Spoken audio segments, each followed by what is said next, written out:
Hello dear students, जय हिंद। मैं हूं विनोद दुबे और आप देख रहे हैं it's math time.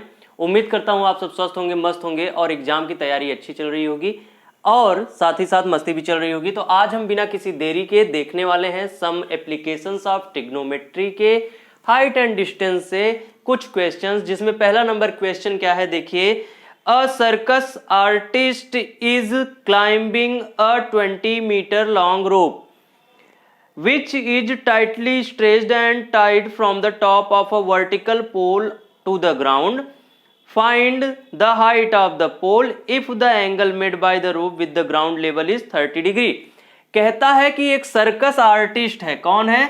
Circus artist है जो इस रोप पर चढ़ रहा है। ठीक है, ये रोप जो है 20 मीटर लॉन्ग है और ग्राउंड से बंधी हुई है और एक पोल के टॉप से बंधी हुई है।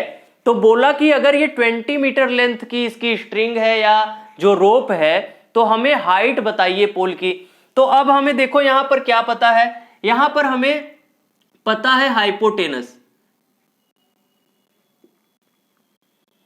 हाइपोटेनस क्या पता है? 20 मीटर। और हमें क्या निकालना है? परपेंडिकुलर यानी हाइट निकालना है। कल हमने रिलेशन बताया था कि साइन थीटा इक्वल टू होता है परपेंडिकुलर अपॉन हाइपोटेनस, यही बताया था। इसका मतलब क्या हो गया कि ए बी अपॉन ए सी हो गया। थीटा की वैल्यू यहां पर दी रखी है कि 30 डिग्री का एंगल बना रहा है, तो साइन 30 इक्वल टू होता है ए बी की वैल्यू क्या है? एच है, और ए सी की वैल्यू हमने क्या रखी है? 20 मीटर दी रखी है। अब साइन 30 को क्या बोलते हैं?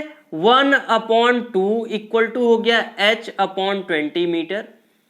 तो implies that h equal to हो जाएगा 20/2, दैट इज 10 मीटर। ठीक है, ये है हमारा आंसर। चलिए हम क्वेश्चन नंबर 2 देख लेते हैं। क्या है हमारा क्वेश्चन नंबर 2? चलिए, क्वेश्चन नंबर 2 हमारा कुछ इस तरीके से है कि एक पेड़ था। ठीक है, एक पेड़ था जो कि हवा की वजह से टूट करके जमीन पर गिर गया, आधे पर से या किसी डिस्टेंस पे से। ठीक है, मान लो ये डिस्टेंस ए से टूट गया, ए बी पर से टूट करके यहां पर आकर के जमीन से टच हो गया, तो ये 30 डिग्री बना रहा था ग्राउंड के साथ। ये हमारा एक्चुअल पेड़ था, ये टूटा यहां पर आया। अब इसके ग्राउंड से यानी कि इसके बेस से जो इसकी दूरी है वो 8 मीटर है। तो हमें बोला है कि what is the height of the tree. अब हमें बताइए ट्री की हाइट क्या है। अब आप जानते हो, सिंपल सी बात है कि ट्री की हाइट कैसे निकलेगी। ट्री की हाइट कितनी है टोटल? बी डी, यहां पर लिखेंगे बी डी, टोटल हाइट है ना। बी डी इक्वल टू क्या होगा? ए बी प्लस ए सी होगा, ए बी प्लस ए सी। यानी कि ना ही ए बी पता है हमें, ना ही ए सी पता है। ए सी नहीं पता है, ए बी नहीं पता है, तो हमें अगर ए बी मिल जाए, ए सी मिल जाए और दोनों को जोड़ दे तो हमें पेड़ की लंबाई मिल जाएगी। तो हमने क्या पढ़ा था कल? वी नो दैट, क्या जानते हैं भैया? ट्रिग्नोमेट्रिक आइडेंटिटीज को जानते हैं कि tan थीटा इक्वल टू होता है बेस परपेंडिकुलर अपॉन बेस, होता है tan थीटा इक्वल टू, और cos थीटा इक्वल टू होता है बेस अपॉन हाइपोटेनस, होता है। चलिए रख देते हैं। यहां पर हमें क्या मिलता है? tan 30 मिलता है। tan 30 इक्वल टू हो जाएगा परपेंडिकुलर ए बी। क्या मिला हमें? ए बी अपॉन बेस कितना है? 8 मीटर। ठीक, इसी तरीके से cos 30 इक्वल टू क्या मिल जाएगा हमें? cos 30 इक्वल टू मिल जाएगा 8 अपॉन ए सी मिलेगा। यहां पर tan 30 की वैल्यू क्या होती है? 1/√3 equal to a b upon 8, तो ए बी इक्वल टू हो गया 8√3/3 या 8/√3 लिख सकते हैं इसको। और यहां पर जो ये है cos 30 की वैल्यू होती है √3/2। क्या होती है? √3/2 इक्वल टू हो गया 8/AC। तो AC इक्वल टू क्या मिल गया हमको? 16/√3, तो हो जाएगा 16√3/3 हो जाएगा। देखो AB इक्वल टू क्या मिल गया? 8√3/3। यहां पर ये ऊपर जाएगा, ये भी ऊपर जाएगा, तो AC हो गया ऊपर, तो 8 2 जा 16 हो गया, और √3 नीचे आया तो हमने रेशनलाइज कर दिया, √3 का ऊपर भी मल्टीप्लाई और नीचे भी, तो यहां 3 हो गया, 16√3/3 हो गया। अब ये AB भी मिल गया, AC भी मिल गया, तो यहां पर हमने देखा है, क्या देखा है? BD इक्वल टू है AB प्लस AC, तो हम कर देंगे AB की वैल्यू 8√3/3 प्लस 16√3/3, तो ये हो जाएगा 24√3/3, तो 3 8 जा हो गया, यहां पर हो गया 8√3 मीटर हो गया हमारे जो ट्री का हाइट है या लेंथ है। चलिए देख लेते हैं अगला क्वेश्चन नंबर 3। देखिए अगला क्वेश्चन नंबर 3 है। क्वेश्चन नंबर 3 में बोलता है कि एक कॉन्ट्रैक्टर है, वो स्टीप डाउन बनवाना चाहता है बच्चों के लिए, ठीक है। तो क्या करता है, जो 5 साल से छोटे बच्चे हैं उनके लिए जो इंक्लिनेशन एंगल है वो 30 डिग्री रखना चाहता है और 1.5 मीटर उसकी हाइट रखना चाहता है। जो बड़े बच्चे हैं उसके लिए इंक्लिनेशन एंगल 60 डिग्री रखना चाहता है और हाइट 3 मीटर रखना चाहता है। तो बोला है कि इन दोनों ही केसेस में, मान लो ये केस फर्स्ट है और ये केस सेकंड है, इन दोनों में ही केसेस में इस स्टीप की लेंथ क्या होगी, यानी कि AC इक्वल टू क्या होगा और PR इक्वल टू क्या होगा। केस फर्स्ट क्या है? केस फर्स्ट में हम जानते हैं कि हाइट जो है इक्वल टू है 1.5 मीटर, और जो हमें AC की लंबाई निकालनी है, हमारा इन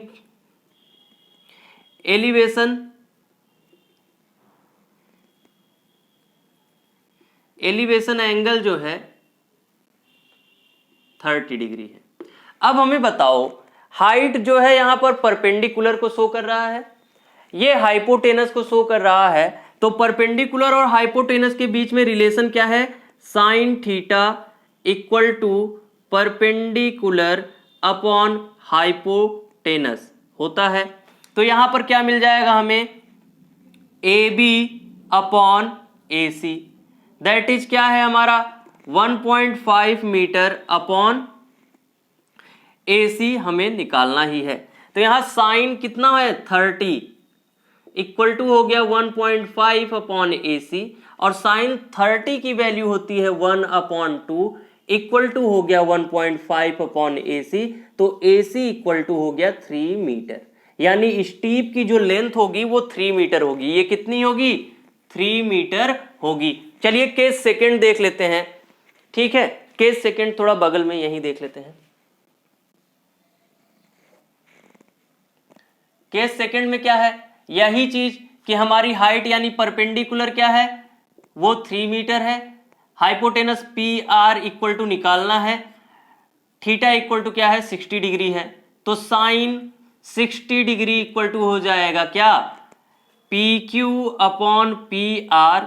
तो साइन 60 की वैल्यू होती है √3/2 इक्वल टू यहां पर हो जाएगा 3 अपॉन PR, तो यहां पर हो जाएगा PR इक्वल टू 6 अपॉन √3। तो हम इसको लिख सकते हैं PR equal to 6√3/3, that is 2√3 metre हो जाएगा। देखो कहीं दिक्कत है, √3/2 होता है 60 डिग्री का वैल्यू, PQ की वैल्यू 3 दिया है, PR हमें निकालना है, साइन 60 की वैल्यू रख दिया 3/2, हमने 3/PR कर दिया, 3 2 जा 6 हो गया /√3, तो 6√3/3 हो गया 2√3 मीटर। चलिए अगला क्वेश्चन देख लेते हैं। क्वेश्चन नंबर 4 हमारा कहता है कि एक कोई टावर है जिसका एलिवेशन एंगल जो है, या इंक्लिनेशन कह दीजिए, एंगल जो है 30 डिग्री है। तो पूछा है कि हमारे टावर की हाइट क्या होगी। अब जानते हो इसका बेस से दूरी दे दिया है 30 मीटर। क्या है, हम जानते हैं, वी नो दैट, क्या जानते हैं, tan थीटा इक्वल टू होता है परपेंडिकुलर अपॉन बेस। तो क्या हो जाएगा, tan 30 इक्वल टू परपेंडिकुलर यानी AB अपॉन बेस BC। तो यहां पर हो जाएगा 1/√3 इक्वल टू हो जाएगा AB अपॉन 30 मीटर। तो यहाँ AB इक्वल टू हो जाएगा 30/√3। इसी को लिख सकते हैं 30√3/3, दैट इज 10√3 मीटर। तो हम क्या लिख सकते हैं, height of the tower is 10√3 metre. ठीक है, चलिए अगला क्वेश्चन देख लेते हैं, 5वां। अगला क्वेश्चन नंबर यहाँ 5 है।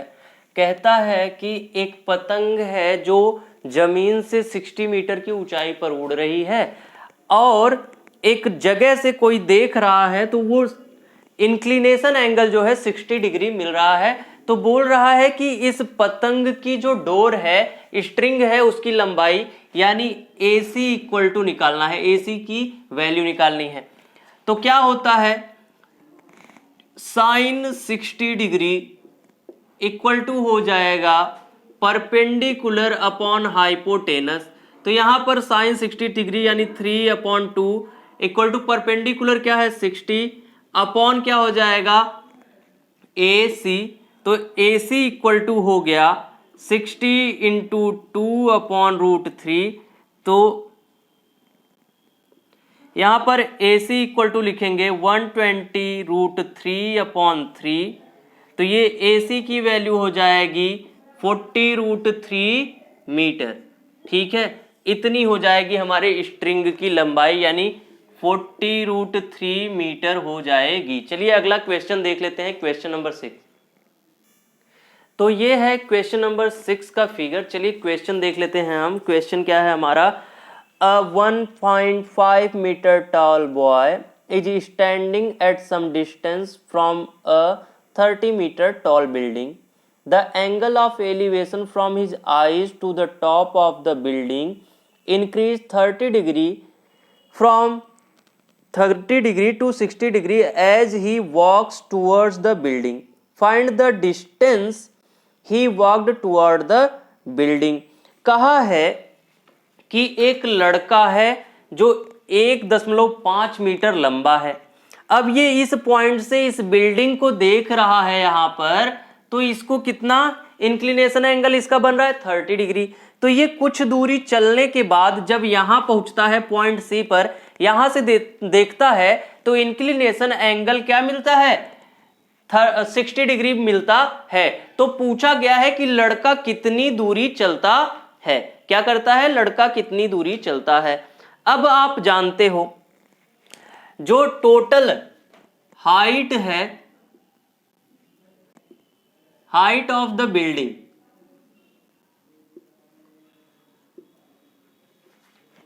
इज कितना है 30 मीटर है।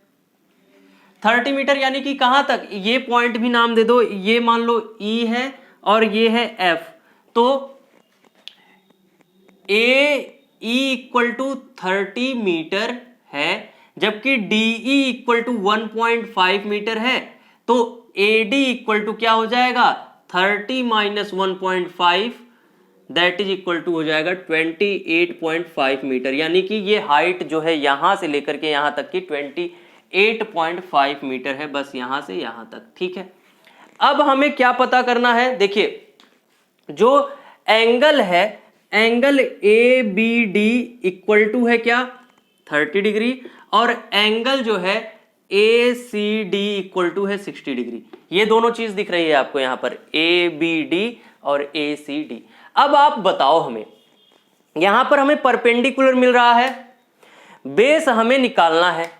तो परपेंडिकुलर और बेस के फॉर्म में हमने कौन सा फॉर्मूला पढ़ा है या कौन सी आइडेंटिटी जानते हैं? हम जानते हैं tan की आइडेंटिटी, यानी कि tan 30 डिग्री इक्वल टू हो जाएगा परपेंडिकुलर यानी 28, पहले फार्मूला ही लिख देते हैं, परपेंडिकुलर अपॉन बेस। तो ये हो जाएगा परपेंडिकुलर कितना है 28.5 अपॉन कितनी दूरी ले रहा है बी डी। तो देखो 1/√3 इक्वल टू हो जाएगा 28.5 अपॉन बी डी, और बी डी इक्वल टू हो जाएगा 28.5√3। एक चीज मिल गई हमें, बी डी मिल गई। अब हमें क्या चाहिए? डी सी मिलने। देखिए दूसरा पॉइंट देख लीजिए, tan 60 डिग्री इक्वल टू हो जाएगा फिर से परपेंडिकुलर अपॉन बेस। तो tan 60 की वैल्यू होती है √3 इक्वल टू पी, परपेंडिकुलर क्या है 28.5, और यहां पर BC की वैल्यू क्या है, यानी DC की वैल्यू DC है। तो DC इक्वल टू हो जाएगा 28.5√3 अपॉन 3 होगा। कैसे? ये नीचे आएगा और हम रेशनलाइज कर देंगे, √3 से ऊपर भी मल्टीप्लाई कर देंगे, √3 से नीचे भी मल्टीप्लाई कर देंगे। अब देखो ये क्या हो जाएगा, DC इक्वल टू हो जाएगा 3 9 जा 27, 1 बचा 15, 3 5 जा 15, 9.5√3 बच गया। ठीक, अब BD की वैल्यू इतनी है, DC की वैल्यू इतनी है, तो क्या हो जाएगा, distance covered by the boy क्या हो जाएगा? देखो बॉय यहां से चला है BC, अब BD में से अगर CD निकाल दें, BD माइनस CD, तो ये हो जाएगा 28.5√3 माइनस 9.5√3।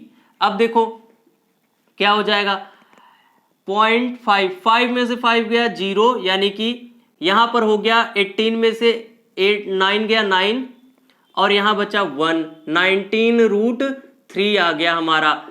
ठीक है, अगर √3 की वैल्यू रखोगे, यहां पर √3 की वैल्यू दी गई है क्वेश्चन में,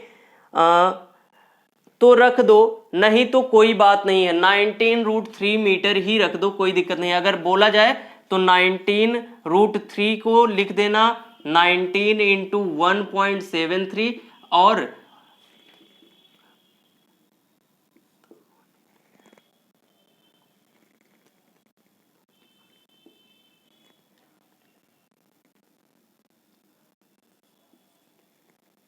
तो 32.87 मीटर, क्या है 32.87 मीटर है। चलिए देख लेते हैं। तो आज के सेशन में हमने कर लिया है क्वेश्चन नंबर 6 तक। अगले सेशन में हम कोशिश करेंगे कि इस एक्सरसाइज को कंप्लीट कर दिया जाए। अगर वीडियो समझ में आ गया है तो लाइक और शेयर कर दीजिए, चैनल को सब्सक्राइब कर दीजिए और बने रहिए हमारे साथ सफलता के आखिरी छोर तक। Thank you very much.